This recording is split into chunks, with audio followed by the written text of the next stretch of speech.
Hi guys, welcome to my YouTube vlog.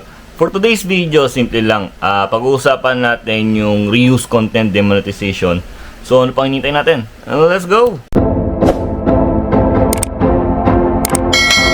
So ayun, malamang kaya ka nandito is naghahanap ka ng solusyon na demonetize ka at nakasuhan ka ng reuse content. So bibigyan ko kayo ng advice kasi naging ganun din ako. So una kong advice, stay calm. Kalmado ka lang. Step by step tayo dyan. Una mong gagawin, yun, mababasa mo yung email mo, kagaya ng ganito. So, hindi na ako mag-edit. Ayun nga, nanda-demonetize ako. We have found a significant portion of my channel is not lying in the partnership program. Here's what you do. 21 days, mag-ano ka, pwede ka mag-appeal, incorrected, suspended. Tapos, you'll see the option reapply for 90 days. Ayan, stuff like that. So in short, pag na-demonetize ka, hindi ka kikita.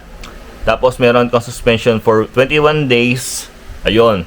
Tapos pwede ka mag-reapply ng YouTube channel mo. Paano yun? Hindi naman ako nagre-reuse talaga. So if you think and feel and know in yourself na hindi ka nagre-reuse ng channel kagaya ko or reuse ng content, pwede ka mag-reappeal. So sa mismong YouTube studio, meron doon reappeal. You have to make a video. So yun lang. Don't delete anything first. Huwag ka mag-delete ng anything kasi nga kailangan nila ma-review yung whole channel mo bago mo ka mag-reappeal. So para mapatunayan mo na mali sila. So ito yung akin. Ayan. So gumawa lang ako ng video. Tapos nilagyan ko lang siya ng yung channel ko, yung website. Tapos yung mag-review dyan.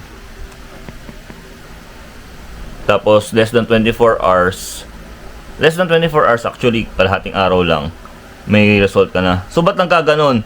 Kasi minsan, nag-ano sila, sa system nila, nakikita nila, akala nila reused content. Ang mga reused content is like, copyrighted infringement, pero, alam mo yun, trending siya, tapos kinopy-paste mo lang, in-upload mo lang.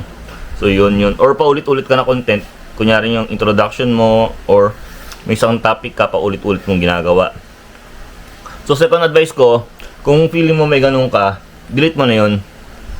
Kunyari mag-focus kasi sa subject, kunyari sa apple fruit. Gumawa ka naman isa pang another content, apple fruit, kasi akala mo pumatok. So pag ganun, parang feeling ng YouTube yung system, yung redundant, paulit-ulit. So ayun, tapos yung mga yung mga thumbnail mo, baguhin mo rin. Kasi minsan syempre tamad tayong gumawa. Yung thumbnail natin kinukuha lang natin sa YouTube, sa Google lang, tapos download mo. Yun, minsan may mga copyrighted infringement yon, pero hindi siya copyrighted, kaya nandun siya sa reuse. Minsan sa shorts, yung iba, nababan sa shorts. Kasi ako hindi ako nag-upload masyado sa YouTube channel ko na ngayon lately.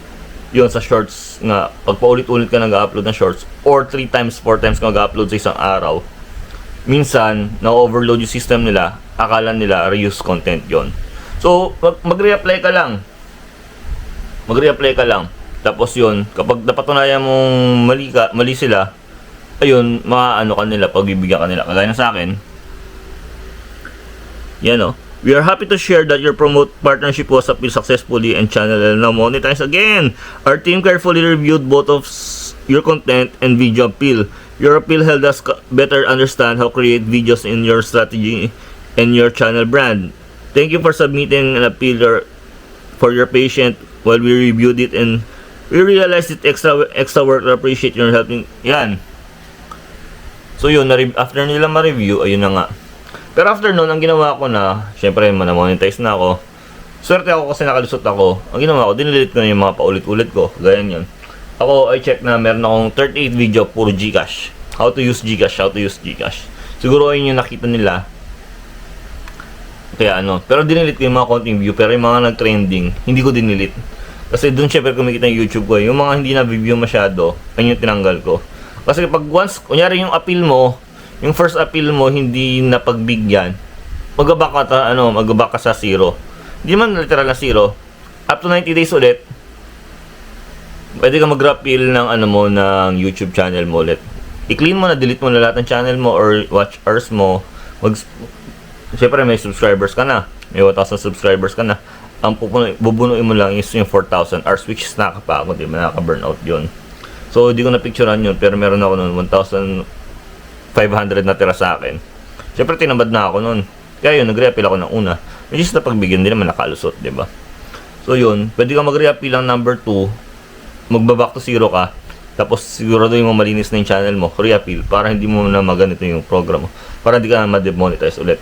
Kasi paulit-ulit yan, every month yan, every week, every hour, may system sila dyan. So, be cautious ka na rin sa pag-upload mo. Ayun lang. Well, I learned from my experience.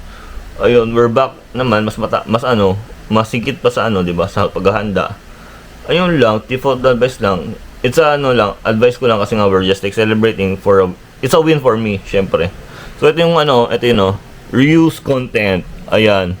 So may feedback pa yan. Tapos ayan yan, so may mga siya. Tapos may feedback siya kung bakit Ayan. So babasahin mo lang maigi, so don't panic, okay?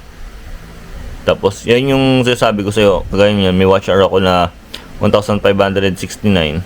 Ayan. Tapos pwede pa ako mag-reapply sa March 16 pa, medyo matagal.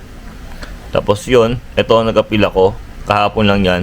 Tapos kinagabihan, meron na ako. Hindi totoong 14 days yan, automatic yan. Yun na yun.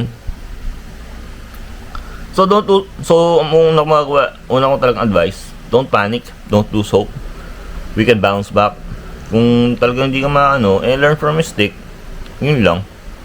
So lang, kung if natutunan kayo dito or wala, please do like and subscribe my YouTube channel. Maraming salamat. Skirt.